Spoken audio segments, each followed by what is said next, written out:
Assalamualaikum warahmatullahi wabarakatuh. Selamat pagi anak-anak. Bagaimana kabar kalian hari ini? Semoga semua dalam keadaan sehat dan bahagia. Ya, hari ini kita akan belajar tentang hewan vertebrata dan hewan avertebrata. Ya, jadi di sini Bu Guru punya dua gambar, ada gambar kelinci dan juga ada gambar siput. Mari kita lihat ciri-ciri dari kedua gambar tersebut. Yang pertama adalah kelinci. Kelinci memiliki ciri-ciri yang pertama itu adalah melahirkan dan menyusui. Yang kedua, bergerak dengan tulang dan otot. Yang ketiga, memiliki kulit yang lunak. Dan yang keempat, memiliki tulang belakang. Untuk hewan yang kedua adalah siput. Apa saja ciri-ciri dari siput itu? Oke, yang pertama adalah ciri-cirinya itu adalah bertelur.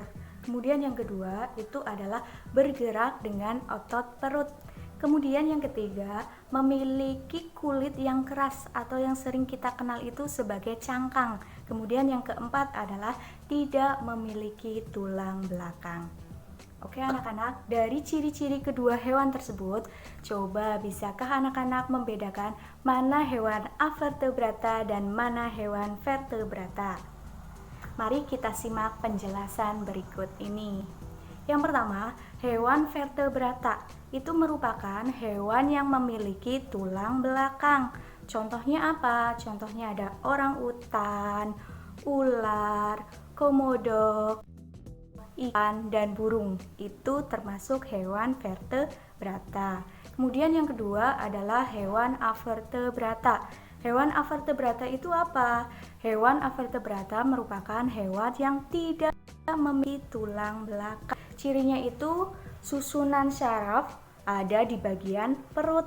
Kemudian ciri yang kedua memiliki rangka luar. Kemudian otaknya tidak dilindungi oleh rangka. Contoh dari hewan avertebrata itu sendiri apa? Jadi contohnya yang pertama itu ada lebah, kemudian ada cacing, kemudian ada kalajengking, dan yang terakhir ada kepiting. Ya, jadi anak sudah tahu bukan mana yang termasuk hewan avertebrata dan mana yang termasuk hewan vertebrata. Jadi tadi ada gambar kelinci dan juga gambar siput. Berarti kelinci ini merupakan hewan vertebrata dan siput termasuk hewan avertebrata. Ya, sekarang anak-anak amati di lingkungan sekitar, kemudian cari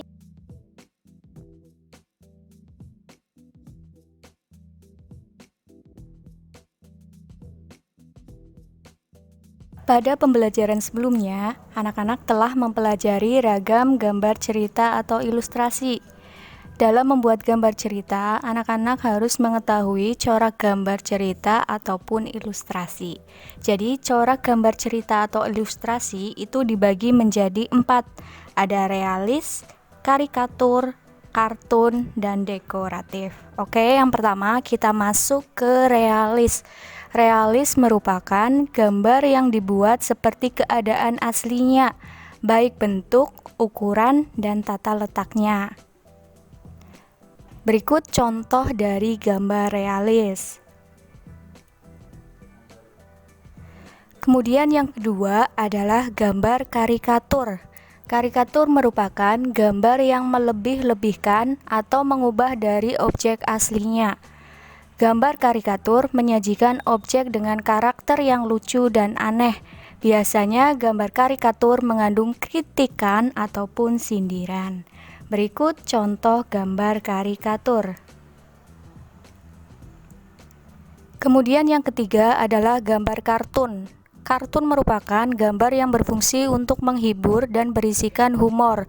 Gambar kartun dapat berupa tokoh, binatang, ataupun manusia. Berikut contoh dari gambar kartun. Dan yang terakhir adalah gambar dekoratif. Gambar dekoratif adalah gambar yang disajikan dengan mengubah bentuk objek aslinya namun tanpa menghilangkan ciri-ciri khasnya. Berikut contoh dari gambar dekoratif. Bagaimana pembelajaran hari ini anak-anak? Menyenangkan bukan? Ya, jadi kita sudah belajar tentang hewan vertebrata, hewan avertebrata. Kemudian kita juga sudah belajar tentang gambar ilustrasi yang meliputi gambar realis, gambar karikatur, gambar kartun, dan gambar dekorasi. Demikian pembelajaran kita hari ini, semoga bermanfaat. Jangan lupa tetap jaga kesehatan, sering-sering cuci tangan. Demikian, wassalamualaikum warahmatullahi wabarakatuh.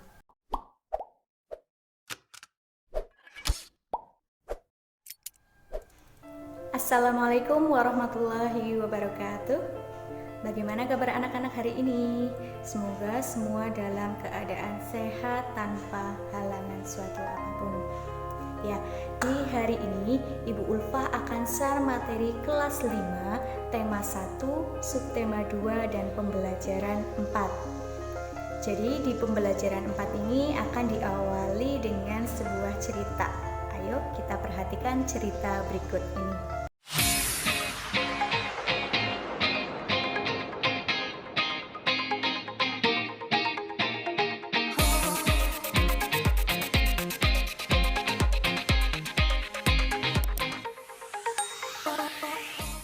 Bagaimana kabar kalian? Semoga selalu semangat belajar ya, demi mencapai cita-cita yang diimpikan. Kali ini kita akan belajar bersama secara daring kelas 5, tema 1, subtema 2, pembelajaran 4. Sebelum kita belajar, mari sama-sama awali dengan bacaan basmalah agar kita mendapatkan ilmu yang bermanfaat. Bismillahirrohmanirrohim. Ayo bersama-sama kita simak dulu tujuan pembelajaran yang akan kita capai hari ini. Sebelum masuk ke inti pembelajaran, kita awali dengan sebuah cerita. Benny dan Pak Anto masih beristirahat sambil menikmati suasana alam di sekitar ladang. Warna menghijau sejauh mata memandang. Udaranya pun bersih dan sangat segar, membuat mereka betah beristirahat. Sambil istirahat, mereka berbincang-bincang tentang kekayaan alam yang dimiliki Indonesia. Kebetulan, wawasan Pak Anto akan bentang alam Indonesia sangat luas. Benny pun antusias sekali menyimak setiap yang dijelaskan oleh Pak Anto. Sekarang kita akan mengamati. Amatilah keempat gambar kenampakan berikut.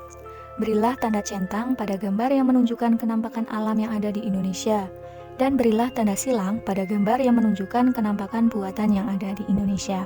Sekarang kita lihat gambar yang pertama. Di situ ada gambar apa? Ya, betul sekali. Di situ ada gambar gunung. Gunung itu termasuk apa? Oh iya, kita centang gunung termasuk kenampakan alam karena ciptaan Tuhan. Kita lanjut nomor 2. Di situ ada gambar. Ya, ada gambar sungai, berarti sungai ini termasuk kenampakan alam. Kita lanjut gambar ketiga, ada gambar danau. Danau juga termasuk kenampakan alam. Dan yang terakhir ada gambar bendungan. Bendungan ini termasuk kenampakan buatan. Oke, kita lanjut, saatnya kita berlatih. Berdasarkan gambar yang sudah kalian tentukan tadi, jawablah pertanyaan-pertanyaan berikut. Nomor 1. Kenampakan alam apakah yang tampak pada gambar di atas? Jadi, kenampakan alam yang tampak pada gambar di atas itu tadi ada gambar gunung, sungai, dan danau. Nomor 2. Kenampakan buatan apakah yang nampak pada gambar di atas? Kenampakan buatan yang tampak pada gambar adalah gambar bendungan. Kemudian nomor 3. Apakah kenampakan alam itu? Kenampakan alam adalah lingkungan alami yang merupakan ciptaan Tuhan. Kemudian nomor 4, apakah kenampakan buatan itu? Kenampakan buatan adalah lingkungan yang merupakan buatan manusia. Mudah sekali bukan? Oke, kita lanjut. Berikut ada sebuah bacaan. Alam Indonesia dikenal sangat indah dan kaya akan berbagai sumber daya alam. Tidak heran jika banyak wisatawan dari berbagai negara tertarik dan datang ke Indonesia. Kegiatan pariwisata ini pun berkembang di sejumlah wilayah, seperti Bali, Yogyakarta, Lombok, dan Raja Ampat di Papua, sehingga mendatangkan keuntungan ekonomi yang tidak sedikit. Tuhan telah menganugerahi negara ini berupa hutan, sungai, danau, gunung, pegunungan, lembah, dan padang rumput yang sangat mempesona. Ingatlah, keindahan dan kekayaan ini tidaklah semua negara memilikinya. Banyak negara yang sebagian wilayahnya hanya berupa padang pasir, hamparan es, atau padang rumput. Penampakan alam pada bentang alam Indonesia merupakan salah satu yang terlengkap di dunia. Laut, pantai, dataran rendah, lembah subur, padang rumput, sungai, danau, bukit, pegunungan, hingga gunung dapat ditemukan di Indonesia.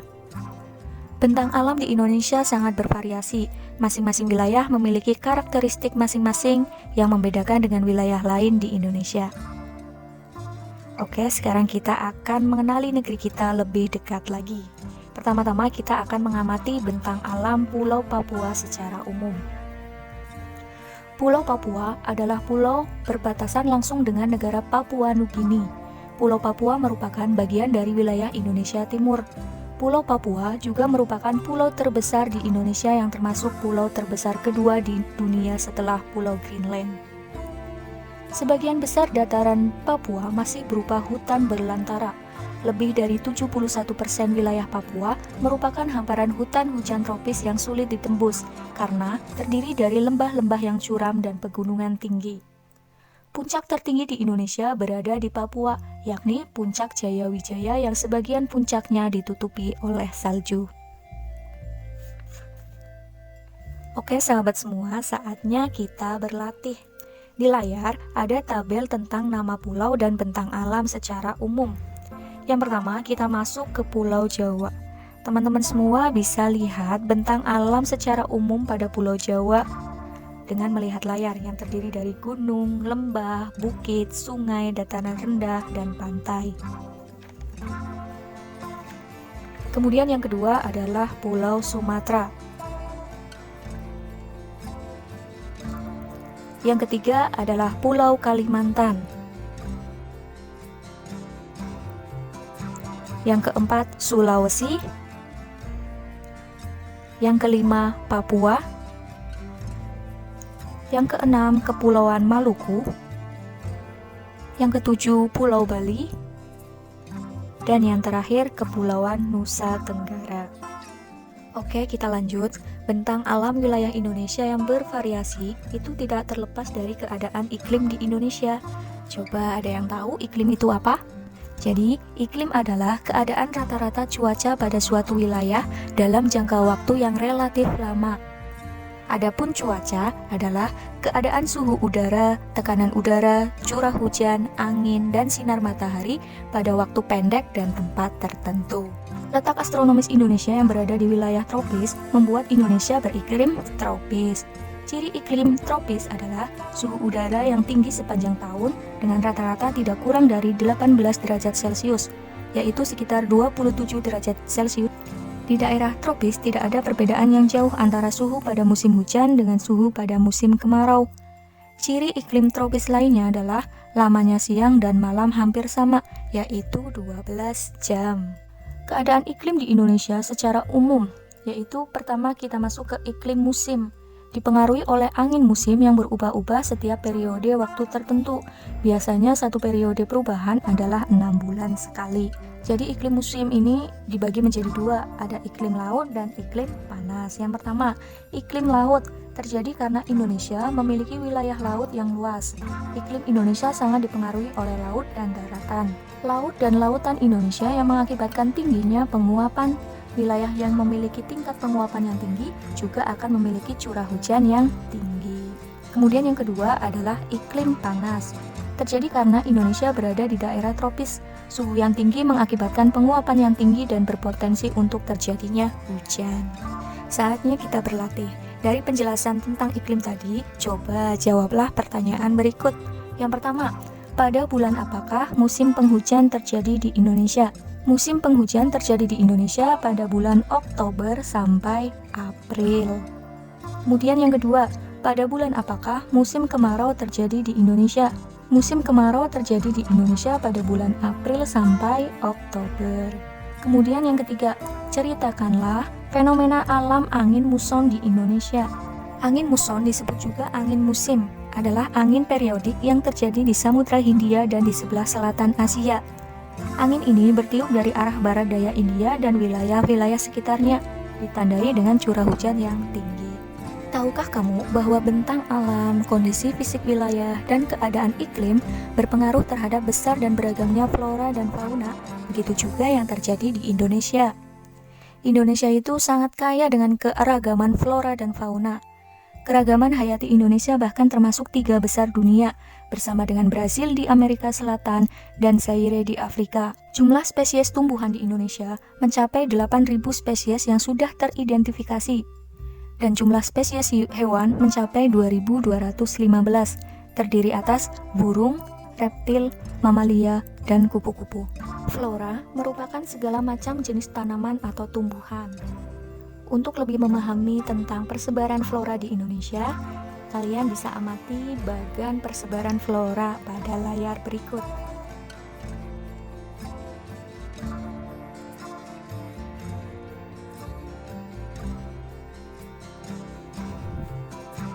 Selanjutnya, fauna. Fauna merupakan segala macam jenis hewan yang hidup di bagian tertentu atau periode tertentu. Menurut coraknya, fauna Indonesia dikelompokkan menjadi 3, yaitu fauna bagian barat, fauna bagian tengah, dan fauna bagian timur. Fauna bagian barat dan tengah itu dipisahkan oleh garis Wallace. Kemudian fauna bagian timur dan bagian tengah itu dipisahkan oleh garis Weber. Berikut penjelasan tentang perbedaan fauna Indonesia bagian barat, fauna Indonesia bagian tengah, dan fauna Indonesia bagian timur bisa dilihat pada layar berikut.